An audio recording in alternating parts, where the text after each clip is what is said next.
is a real treat to have our guest for this week, Diane Swonk. Diane is currently chief economist at Grant Thornton. She's been chief economist at a number of places. We first got to know each other when we were on advisory board at the Chicago Fed, and that's where she is joining us from today, Chicago.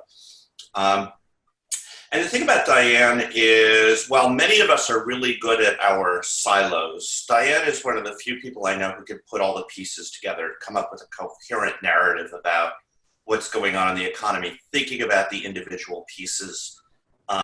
And so she's had a remarkable track record of foreseeing what was going to happen to the macroeconomy in the US.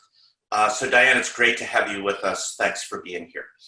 Good to be here, Richard. So I want to start with a question that I ask everybody who comes on to our class, which is just if you could, in 2 or 3 minutes, talk about how you got to where you are today. A little bit about your career progression. Well, given my career is really long now, it's hard to put it into 2 to 3 minutes. I actually started out, I took an economics class as a fluke at University of Michigan as an undergraduate. And right before I took the class, I got a call from my then boyfriend over the winter break that someone had burned down the oldest building on campus, which was the economics department. And hey, wasn't I taking economics? And I took economics, and the professor was absolutely horrible. It was one of these big 300-room lecture halls, but the TA was fabulous. And I was the only woman in the class and didn't know that that was an issue until later in my career, but it was the easiest thing I ever did. I mean, I got there and all of a sudden I'm like, wow, this is what my brain was wired to do. I'm dyslexic, Richard. So, I can't I get numbers flipped. I can't dial a phone number, but I can do calculus in my head. So the math part was easy, but also it was so much a culmination of everything that I had grown up with. I grew up in the Detroit area during the train wreck of the 1970s. Yes, I am that old, but I'm still younger than you, Richard. Always will be. I know. I remember you once telling me that you were upset when you met me because you were no longer the youngest person in the room. But I think neither of us are no longer. I was teasing when I said that, but it was actually a true. But it was actually a true statement at the time. Yeah, I know. And I was in my 20s, so we've known each other a long time. But anyways, so that love of economics, the intuitive nature of it, that it explained that I didn't have to grow up in the train wreck I did, where my best friend went into poverty and my dad was getting a new car every 60 days in the auto industry, and we lived in the same neighborhood, and she was having to dig up her backyard to plant food for her family and had to go to work at a minimum wage job at the time to try to supplement her family income at 16 years of age. So growing up in that train wreck and realizing it didn't have to be that way, I mean, this was like the world just fell in my lap. Then I started out working for the chairman's office at 23 years old. I did an accelerated program, master's and undergraduate, and they said they would pay for a PhD, and then they didn't. So instead they paid for an MBA. So I did that instead. I always got my education paid for. But it was, and that's when I went to University of Chicago while I was working as well. But starting out and working 19 years in finance in a large money center bank was really quite an extraordinary experience. But also it was, always working for the CEO. I mean, starting out at 23 and working for the CEO.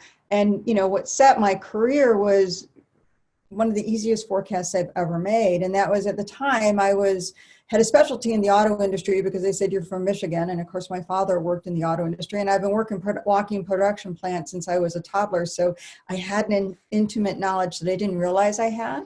But I also then became a regional economist. And I did an analysis that said the Midwest at the time would rise like a phoenix out of its own ashes of the Rust Belt. And it did. And that set me on a career that I'm still doing today. And part of the reason that it put me on this career track was I had a mentor who told me, I want you to be the most famous economist, in your area in the country. And I want you to be in the press so that we can move strategy, that we were doing internal analysis, because we're using the press as a mechanism to change the views of our senior management. And that was why I started doing so much media. And then, of course, we also got the brand equity from that media stuff. But he's once said to me, I wasn't altruistic when I mentored you. You made me look good. And so that helped my career. But he also, what I learned along the way was, one, your job is always to make the person above you look better. And two, there was, I might not have been the sharpest knife in the drawer of economists, and I didn't do the same kind of research, but my gift is to translate what the economy means to a lot of people and connect the dots in ways that resonate with them and make it real. And I think that's what my career is about. Yeah, and I think the connecting the dots part is particularly important, and that's why I said it's more than translation, Diane. It's your ability to see the big picture and put it together that's always been so impressive about you. So let's. It's partly my dyslexia too. We tend to see the world. We see the end game, and we see it all, and it's a gift, and it's also a curse, because when you can see things, it's a hard. Sometimes you don't like the picture you see. So let's now put that talent of yours to use, and let's go back, if you don't mind, to January of this year. So we knew COVID was happening in China. We hadn't recorded our first case yet in the US. And I know this is a really hard thing to do, because 9 months ago now seems like 9 years, 9 decades. Yeah. I don't know. It's quite extraordinary. Aging in COVID years. but if you could try to put yourself back in that place and tell us what you were seeing then, and then I want to, of course, follow up and talk about what we have seen since then. Well, we were coming off of a year of the trade wars, and we're trying to cut a deal with China, the phase one deal with China. The trade wars had already taken a toll on investment, and there was concern about that. But, as long as we had called a ceasefire of sorts on the trade wars, we thought we'd make it through and have another good year in 2020, because we had significant employment momentum. And finally, the economy was finally delivering to lowest wage workers, and we were seeing those wages finally accelerate in a way that it hadn't during until the very latter stages of the expansion. And so that was something that was to embrace. It was hard knowing that at 3.5% unemployment rates, we were still seeing homelessness rise, which you see in your own backyard. But the economy was still doing fine. So I think what you said that was so striking is seeing wages finally at the bottom of the distribution increase. One of the things here in California is, of course, we now have a $15 an hour minimum wage, and people were very worried about the employment effect of that. But in coastal California, it's pretty much irrelevant now. If you go to McDonald's, or I shouldn't say now, but it was irrelevant back in January, February. If you would go to an In-N-Out or a McDonald's and see what they were hiring for $17 an hour plus benefits. So that $15 an hour wasn't even binding at the time. So I think that's a really important point. I'm sorry, Diane, go ahead. Well, yeah, to add on to that, we tracked really closely the changes. So effectively, the minimum wage across the country, even though it hasn't been raised at the federal level, really started in the 2014 elections, changes at the local level and state level and we've seen it in 2016 and 2018 elections, that these shifts were happening at the minimum wage, pushing up the minimum wage in stages.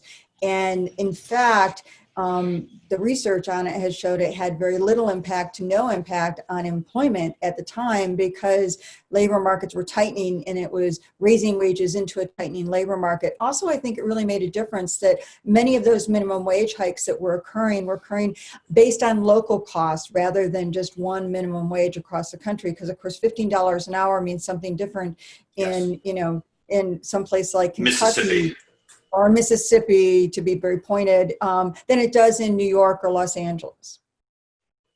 So, okay, so now let's move forward a little bit and tell us, so when did you start saying to yourself, oh my God, this is going to be bad?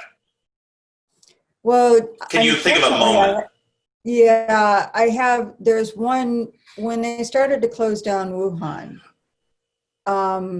I have a very close friend who has adopted 2 children from China, and her son has moved back to China and had his family there. and he went to Denison and University of Chicago, and he was having to go into lockdown, and she was trying to get him back. So I was very aware of that, and right away I started worrying. The minute that I saw Wuhan shutting down, I knew there would be a supply chain effect on our manufacturers. And, we had gotten a little bit of a cushion because it was the Chinese New Year, and that our manufacturers had prepared for it. But as we got into February, that clearly wasn't the case anymore. And then, of course, I had actually a meeting with my colleagues. We listened to a former deputy director of the CDC in the first week of February, and it was terrifying. And that really, listening to this epidemiologist go through what was likely to happen and then seeing it spread around the world, by February, we were already, by latter part of February, calling it an economic pandemic.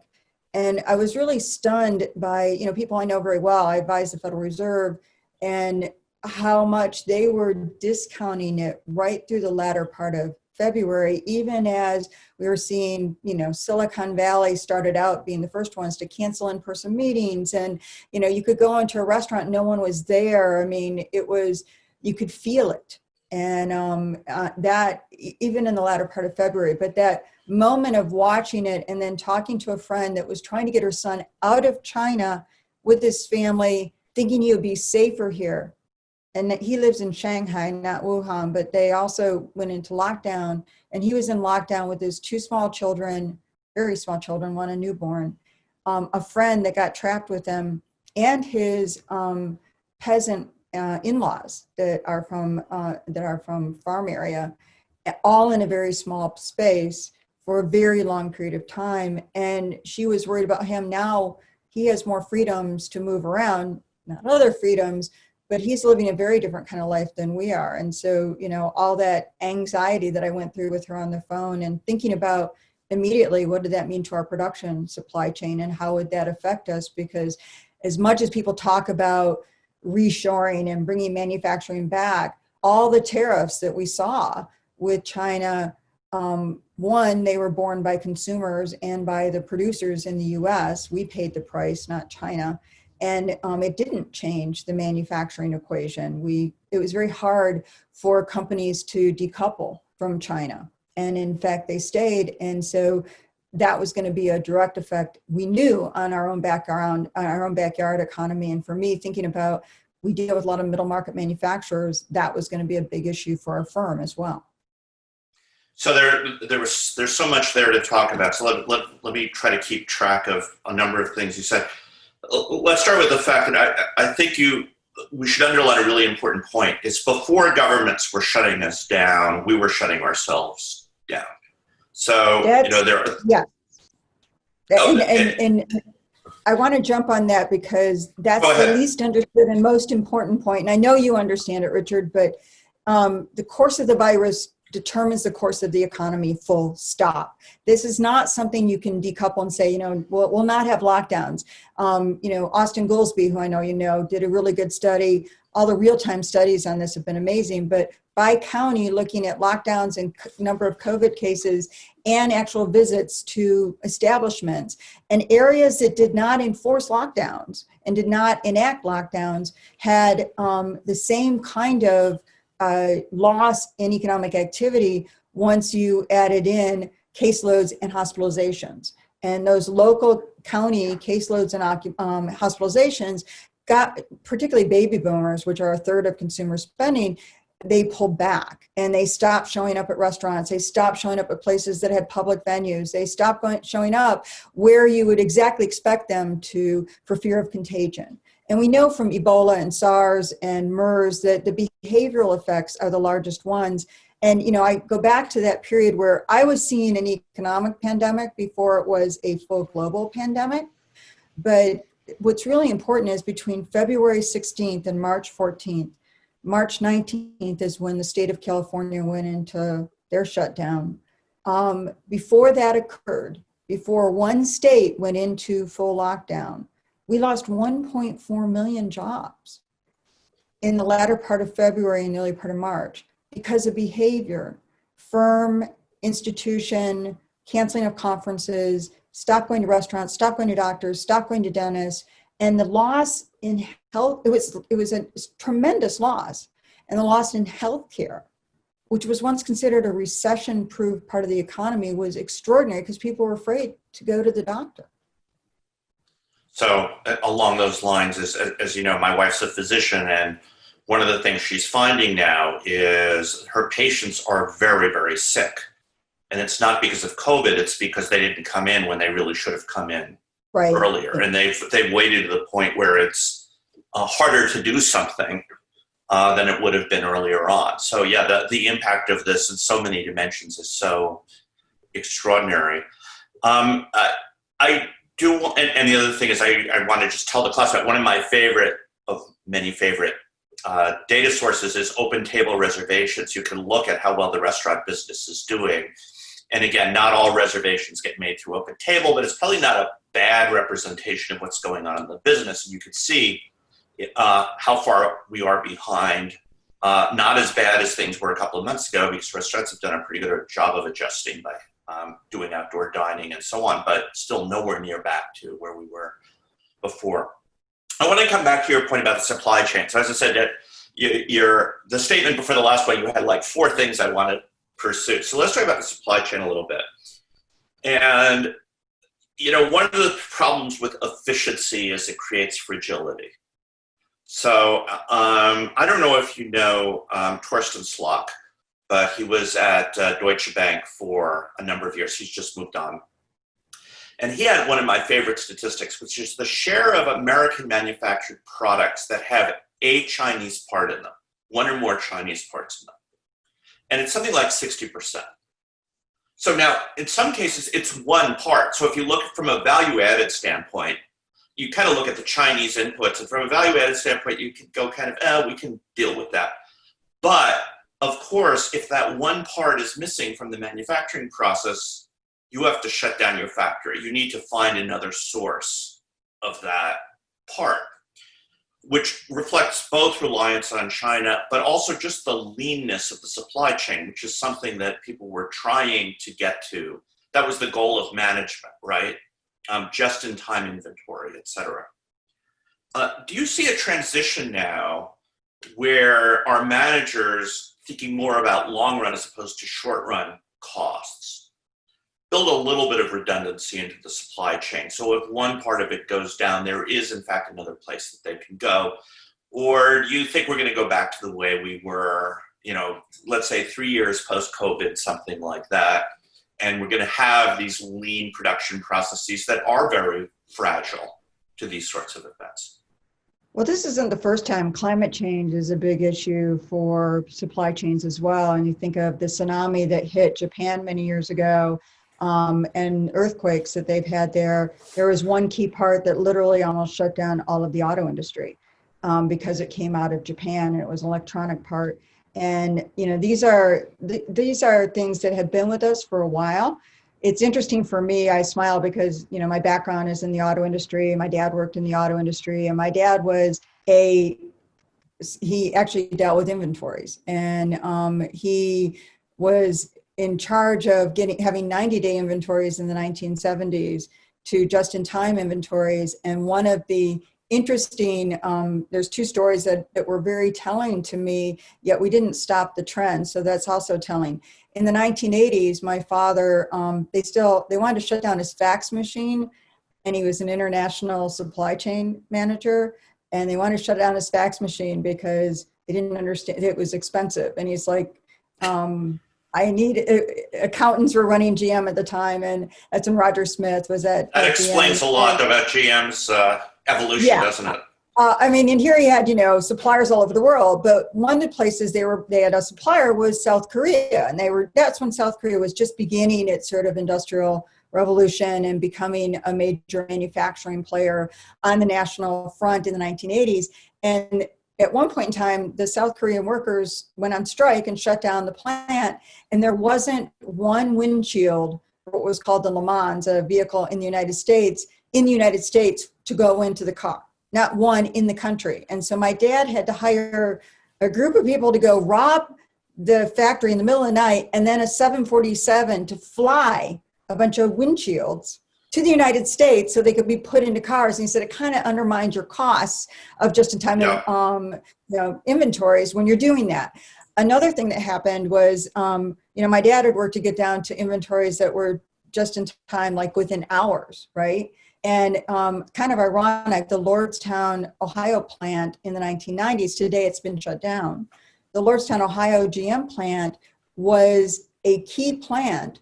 And when the UAW wanted to strike GM, they figured out they could shut down all of GM by striking only one plant.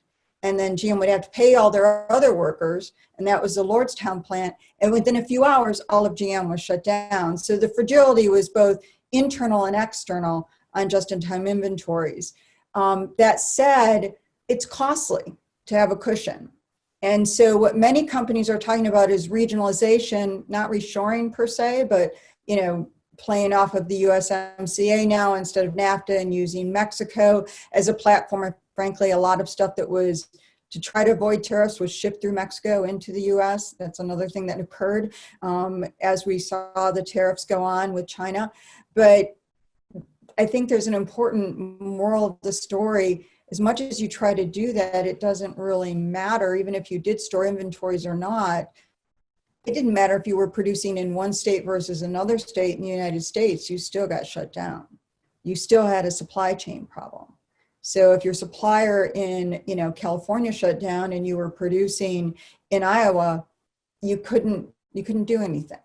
So I think, my view is that the cost aspect of it is going to still dominate, and we're going to have to deal with the reality of fragilities.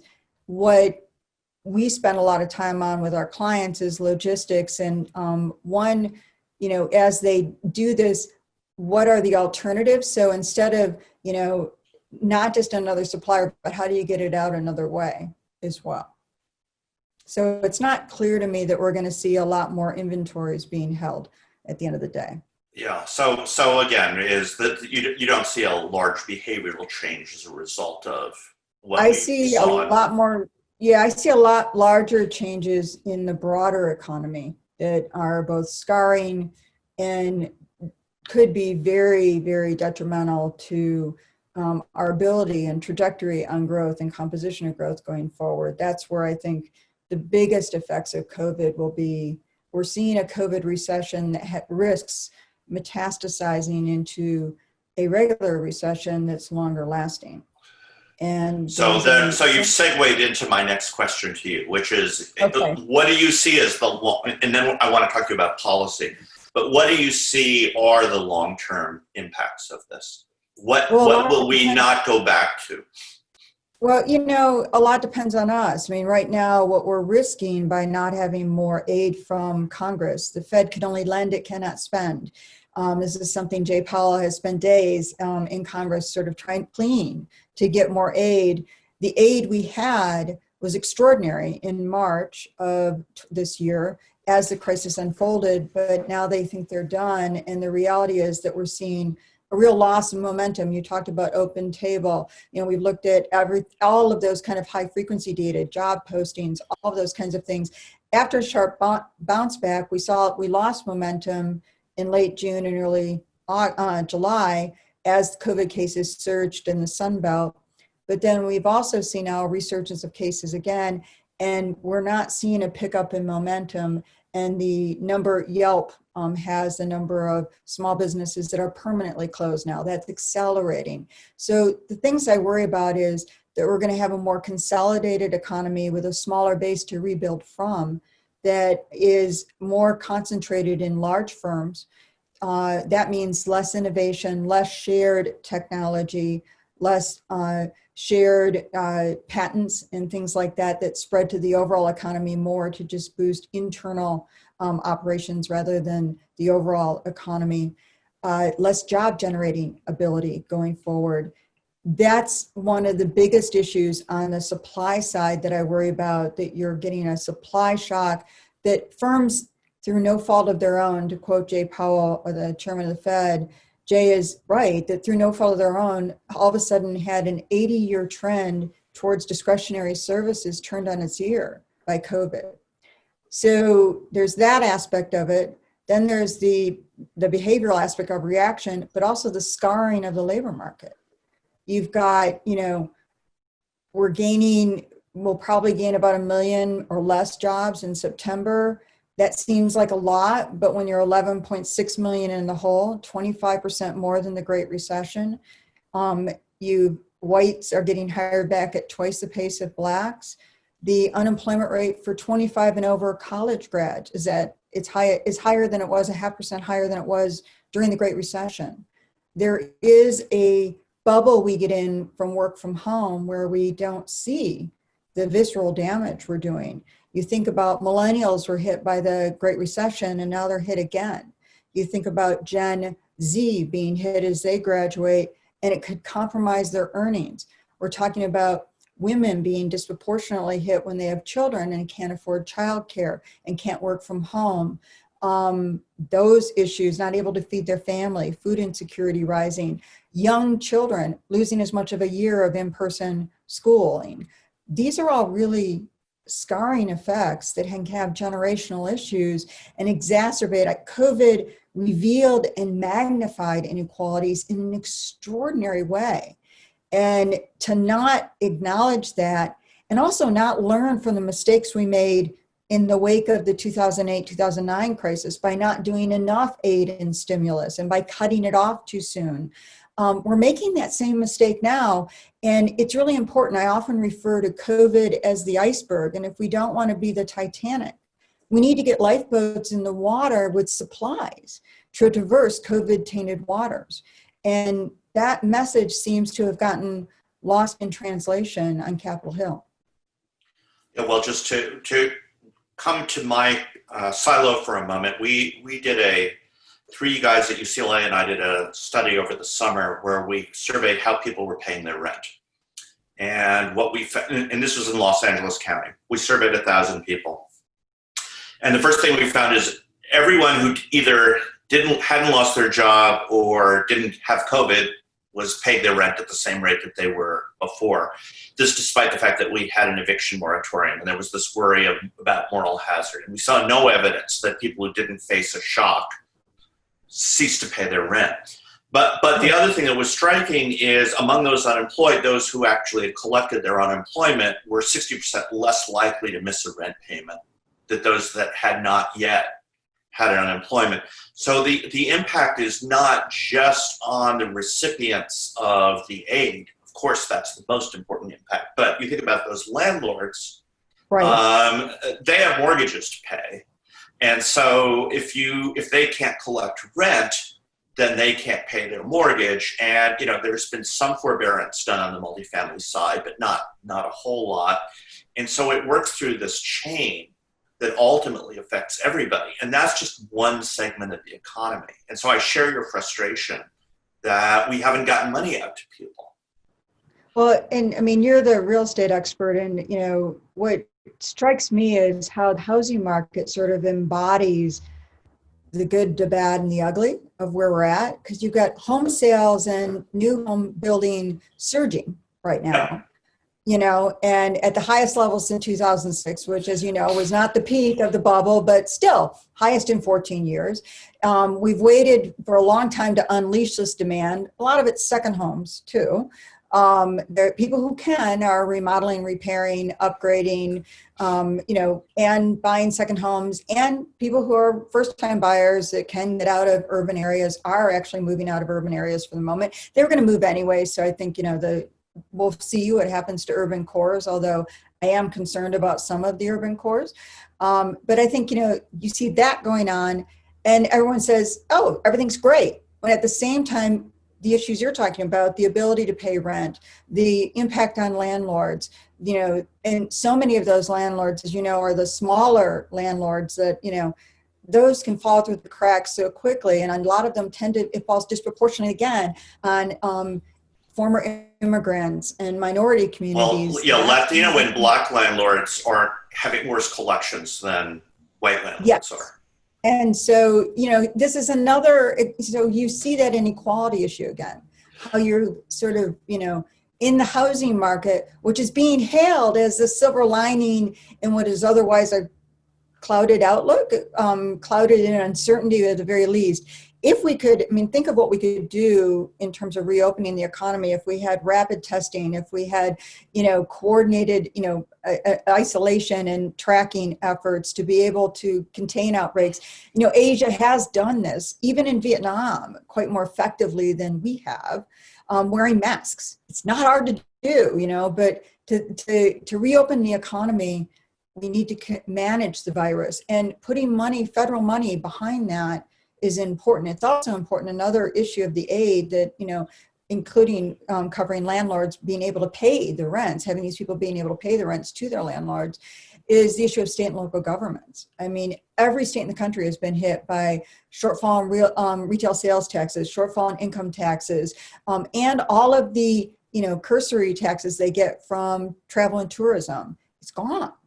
And that hole is a gapping hole that has nothing to do with which are blue states or red states, or which states are better at managing their finances or not. It's going to have a major headwind on employment. In state and local employment, 1 in 8 people in the country are employed by state and local governments. It's down 1.1 million from February still today.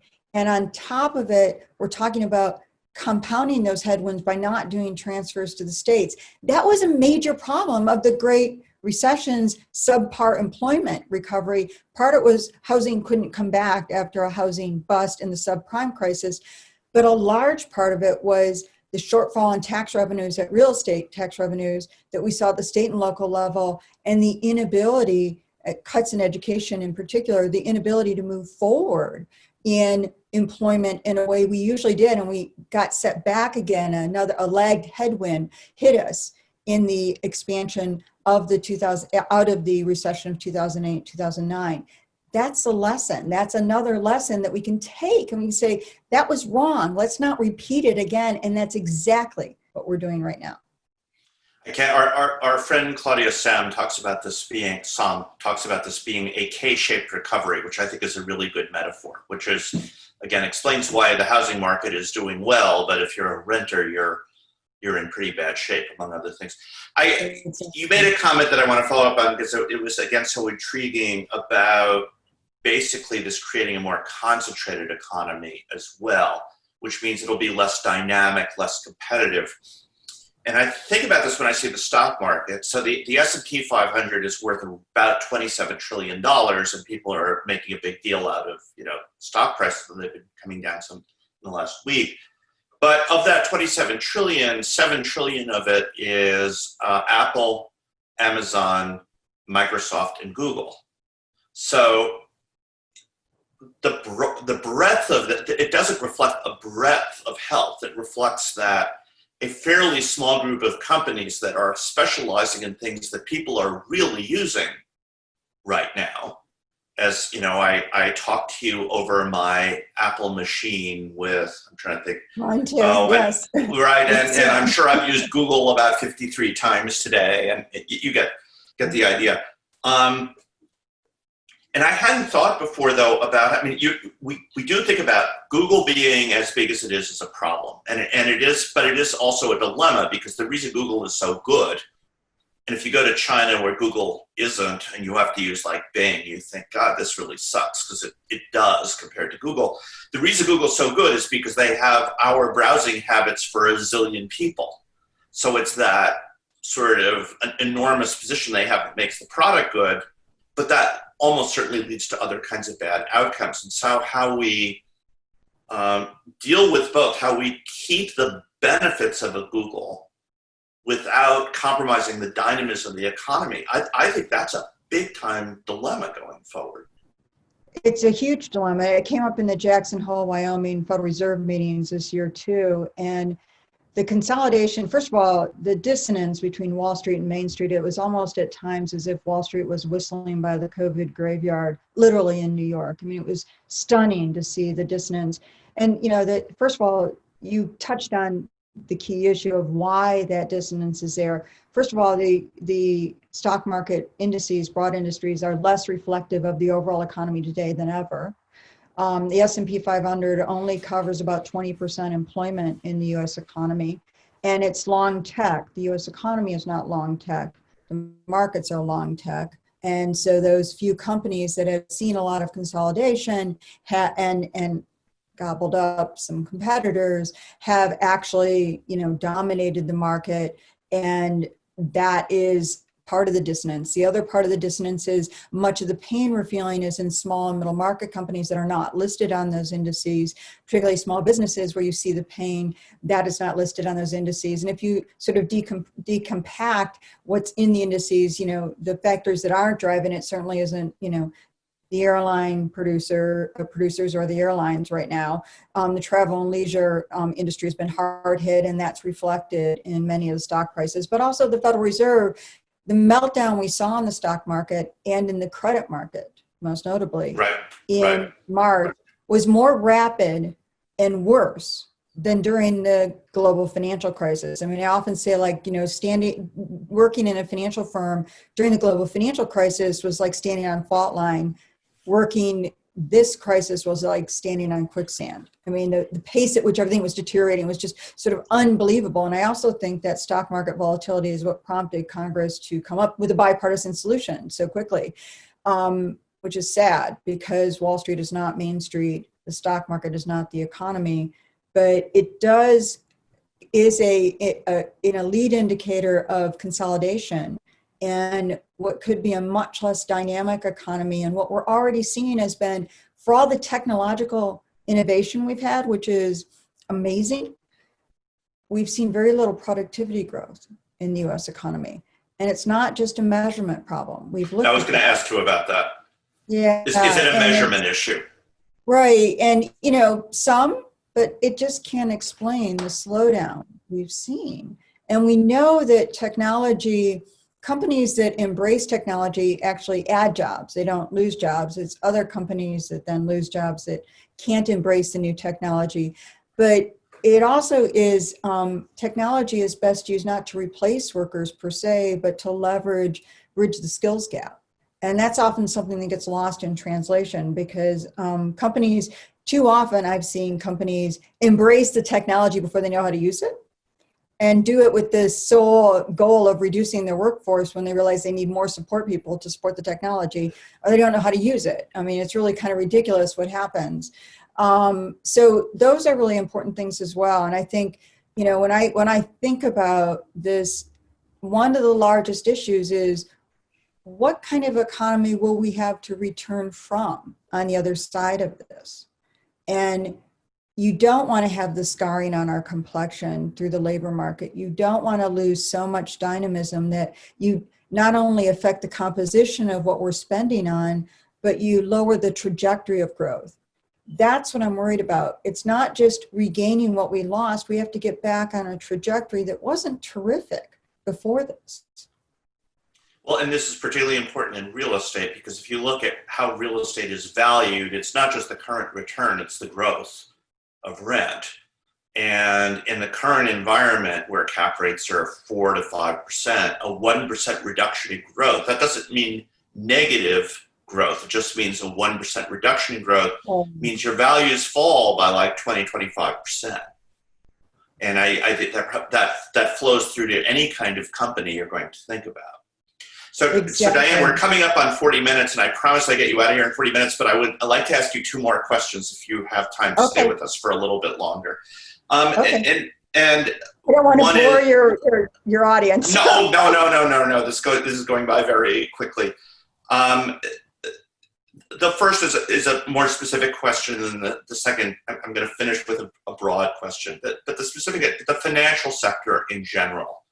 On the one hand, you look at banks, they look like they're really well capitalized. I had reason to look at JP Morgan's balance sheet the other day for a not really important reason, but they have like 12% capital, which is, somebody would say is a really well capitalized bank. And the other big banks aren't quite as good, but they're quite good. But we also have sort of the return of the shadow banking sector. Lots of finance being done through non-bank institutions, non-deposit-based institutions. So, how do you look at the health of the financial sector broadly? And this is an issue that's particularly important to the students in this class because it's what financial intermediation, it's a class about mortgages, it's basically what we study. So Your views on that would be very helpful. Yeah, it's interesting because first of all, yes, the stress tests that the Fed went through in June forced the banks to raise their capital ratios and some banks to not give dividends as well. And the Fed is very concerned about future losses from this consolidation, the other side of this, which disproportionately hits community banks and some of the shadow banking sector, of course, more than it hits some of the larger banks, which are much more linked to the larger companies that can get access to funds in a different way. So, one, yes, the banks are well capitalized, but I am worried about the losses, the legacy losses associated with this, one through real estate. We've seen COVID as an accelerant on bankruptcies in retail, also in shale industry. So you're going to see regional bank stress from those things as well, but also many of the non-bank, the collateral damage of these non-banks, of people being unemployed with a lower, people consolidated their credit and paid down their credit cards when they had even they don't have as much subprime as they once did, but they consolidated their debt as the payments were higher on the supplemental to unemployment insurance. Now that that's gone, they can't do that. They did have some saving. It actually increased their saving and their cushion, which helped to get them through August, but that's gone as we get into September. And you really fall off a cliff once the money that the executive order tapped the FEMA funds to get some people $300 a week. It's only lasting about 3 to 4 weeks, and then it's over. And it's dated back to August. So you get one lump sum check once you get it, and that's it. But it really is important because it means we're adding more and more stress, particularly to the shadow banking system, or whatever we want to call it, fintech at this point in time, in a way that it's not in a way we've known before, because we could have very long-term unemployment. The people transitioning to permanent unemployment from temporary has actually gone up, even as the unemployment rate has fallen as the economy tried to recover. And that kind of scarring to people's financial records means they're going to lose access to, mortgage markets and other kinds of credit. So I do think that there is going to be some fairly large repercussions of this, but it's, like a year kind of a delay, maybe a year from the start. So March of next year, we'll start to see some of the carnage of this. But it really is a huge, I think it's something the Fed is very concerned about, because it's happening in the part that they don't oversee. And it's hard to get visibility. They're trying to get visibility as much as possible. A friend of yours, a friend of mine, Raphael Bostic in Atlanta Fed, the first thing he did is FinTech has a big, operations. They have a group in Atlanta. He said, I want to be on your group because I want to know what's going on, because it's that important. And getting a lens into FinTech and, all the ways that it can affect us is really important to the Federal Reserve, because it's even more, I think it's even more obscure than shadow banking was. And it's also has different ways of affecting us, because many fintech things like applications where a bank gives you the ability to, as opposed to Venmo, but a bank, takes an application from an outside party, that gives another way to hack into a bank. And that's another thing we didn't even talk about, but cybersecurity, the hacks have soared. I can tell you, as people have nothing else to do, so they're doing that. They have nothing else to do, and there's other governments also attacking us. So you take the domestics that have nothing else to do and have more time at home in front of their computers to hack us. And my son is a computer science major, and he's he's telling me all the different ways that he can hack me, and he has actually. He's also a stand-up comedian, but that's not going so well at the moment, given you can't stand up anywhere. So do you have a burner phone, Diane, so he can't get it? Yeah, exactly. He has done things to me. It's been all in jest, but it's scary. Nonetheless. Yeah. No, there is a lot that's scary out there. I do want to, I think, again, a point I want to underscore, this issue of access to credit in the aftermath, in fact, currently, and one of the things I find frustrating is if you look at the black-white home ownership gap, it can be explained in part from treatment that goes back to the 1930s with the Homeowners Loan Corporation, when white people got to keep their houses and black people didn't, because white people got the relief and black people didn't. We are now in a period that is a remarkable period for buying a house, with mortgage rates at 3% in vast swaths of the country. On a cash flow basis, it is cheaper to buy than it is to rent, and then you have upside as well. The problem, of course, is unless you have a job right now, and in particular a salaried job, a W-2 job, you're not getting access to this credit. So it's like we're doing lather, rinse, repeat. The same problem just comes back over and over and over again, and we can't seem to figure it out. It's the inequality on homeownership is going to get so much worse as a result of this crisis. We know, actually, I just saw Redfin had their economists come out and talk about the gap between white and black homebuyers right now, and it has widened quite dramatically. And that's because black households have been hit much harder by this crisis. And of course, white households, even in low wage, are getting hired back faster. I mean, we've measured this in economics. We know it's systemic. And you've seen it, you've looked at it in real estate. We know where all of these things come from. This is where I'll try to be a little more positive to end up on. This moment in time has crystallized what's wrong and what ails us, which is much more than COVID. And if we can use it as a catalyst to fix the things that ail us, to create more inclusive growth, instead of exacerbating even worse the problems that were already there, which is exacerbated by COVID, to take this as a moment to address those issues is better for the overall economy, as well as for the individuals that have been so marginalized. And Citibank just did a study where they estimated just since 2000, the last 20 years, that the US economy has fallen 16 trillion short of where it would be because of inequality between blacks and whites. That's stunning. And I don't think that's probably an underestimate. We know that more inclusive growth is better for potential overall. And I know, as economists, we've struggled to try to put a number on how this is costing us, because that seems to be the only thing that people realize. But it's not hard to see how much it's costing us.